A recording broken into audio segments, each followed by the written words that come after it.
According to scripture, Austin 3:16 says, "I just whipped your ass," which is weird because Austin 3:1-15 is just a nice story about Austin cooking a nice meal for his best friend. The Texas Rattlesnake is probably the single most popular and important WWE superstar of all time, even more so than Hulk Hogan. But has it all been plain sailing? You know it hasn't. That's literally how these lists work. Come on, sort your bloody life out. I'm Adam from WhatCulture.com, and here are 10 things WWE want you to forget about Steve Austin. Number 10, he only wrestled twice for ECW. Austin achieved no small measure of success in WCW. He was part of Paulie Dangerously's Dangerous Alliance. He won the TV title, the US title twice, and held the tag titles with Brian Pillman for 5 months as the Hollywood Blondes. But despite all of this, he hadn't found that voice, that famous stone-cold anti-hero persona.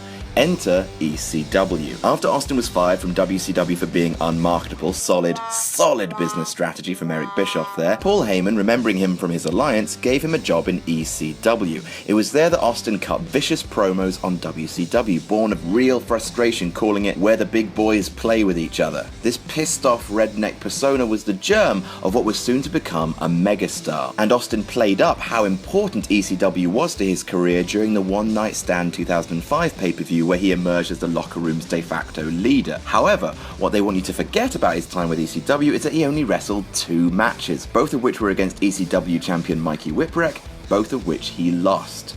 Then WWF snatched him up and he was gone, having never picked up a single win.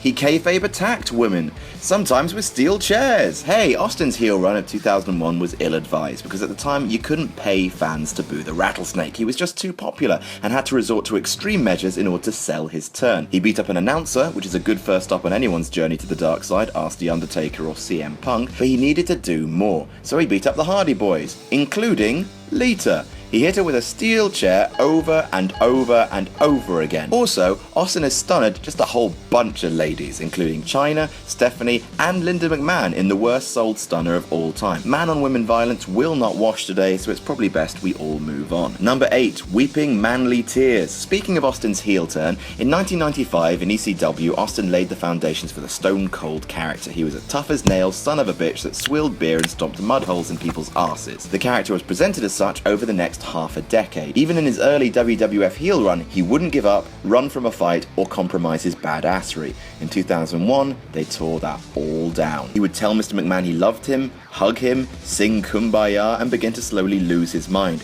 It reached a nadir in his feud with Kurt Angle. The Olympian blindfolded him on a bridge, tied him up, and threatened to throw him into the water. Austin begged, pleaded, and finally wept. Now, there's nothing wrong with dudes having dude feelings, but this represented the final destruction of the man that was once the Texas Rattlesnake. For shame. Later that year, Austin returned to the old Stone Cold, tough-as-nails sumbitch, and the paddling pool incident was forgotten. Number 7, he refused to feud with Jeff Jarrett. Much is made of Hulk Hogan flexing his creative control muscles or Shawn Michaels' backstage politics, but Stone Cold Steve Austin was also no stranger to the occasional tantrum. It's a persistent rumor that he refused to put over Triple H at SummerSlam 1999 out of personal spite, and there are other incidences, but notably being his refusal to feud with Jeff Jarrett in 1999. Austin just straight up said, nope.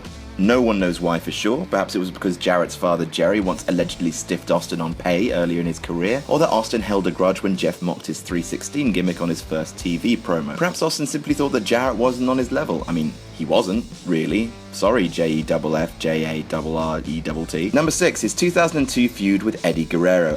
What could have been. Eddie Guerrero, one of the best workers in the world, versus Steve Austin, one of the biggest stars of all time. They could have created magic together, and were all set to in 2002. WWE actually rehired Eddie Guerrero after firing him previously in order to give Austin a great opponent. And they even aired a segment showing Guerrero and Austin having a bar fight, during which Guerrero knocked out Austin with a bottle. But nothing ever came from it, because Austin left the company shortly afterwards. Oh, we'll get to that. The company never mentioned their issues again, probably so as not to make fans feel the sting of losing what could have been the feud of the year. Number 5, he was the goddamn ringmaster. When Steve Austin walked into the WWF, he was already a known name from WCW and ECW. Not wanting to mention rival companies on air, WWF decided to try and bury his history as best they could, teaming him up with Ted DiBiase, crowning him the $1 Million Champion, and referring to him simply as the Ringmaster. Oh dear, oh dear. You haven't seen him wrestle, said DiBiase when he introduced him. Yes, people had.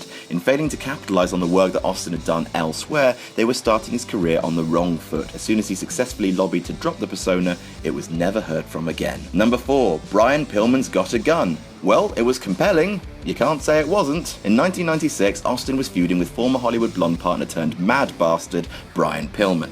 He Pillmanized Brian's ankle on TV and then threatened to come to his house and whoop his ass. Pillman did an interview from home where it was revealed that he had a gun, the greatest tag team partner of all time. Austin broke into Brian's house, Pillman raised the gun, and cut to break.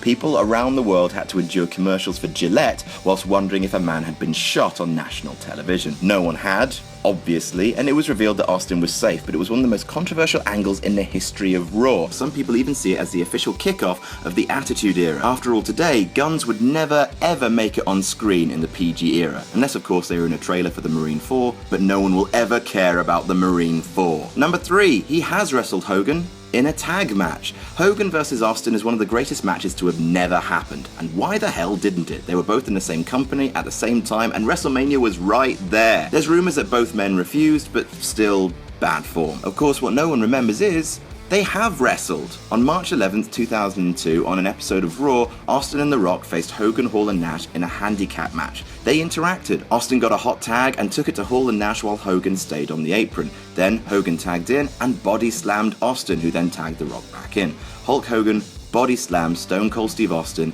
in a wrestling match. That is the sum total of their interaction, but hey, it's better than nothing. Number 2, he walked out on WWE in 2002 in the worst way. In the spring of 2002, WWE wanted Austin to put over Brock Lesnar in a King of the Ring qualifying match. He refused. Not, as he alleges, because he didn't want to put over the young star, but because they were giving it away on free TV. Throwing away a money match offended Austin, and when the company insisted, he no-showed Raw on June 10th. The next Raw, the company destroyed Austin on global television. Vince told the fans that Austin wouldn't be returning, JR denounced him, and even The Rock made a surprise appearance decrying Austin for taking his ball and going home. Austin regretted the decision to walk away, made good with Vince, and returned in 2003 and has been tight with the company since, but this is the darkest blot on his copybook with the company.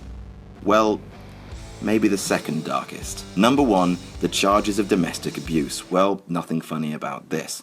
Austin married Deborah Marshall in September 2000. On June 15th, 2002, Austin was arrested and charged with domestic abuse. He pled no contest, faced a year's probation, 80 hours of community service, and was fined $1,000. In 2007, Deborah went on Fox News to claim that Austin had hit her 3 times, but that WWE had put a gag order on her because had such a thing been made public, it would have cost the company millions. In a world where everyone rightfully condemns Chris Brown for his actions, Stone Cold has largely avoided such a fate. Calling it a different time is a cop-out, and maybe people are just infinitely more forgiving to the Rattlesnake because they don't want to tarnish their favourite wrestling memories. It's a horrible, murky subject, and no one in the WWE wants you to mention it, ever.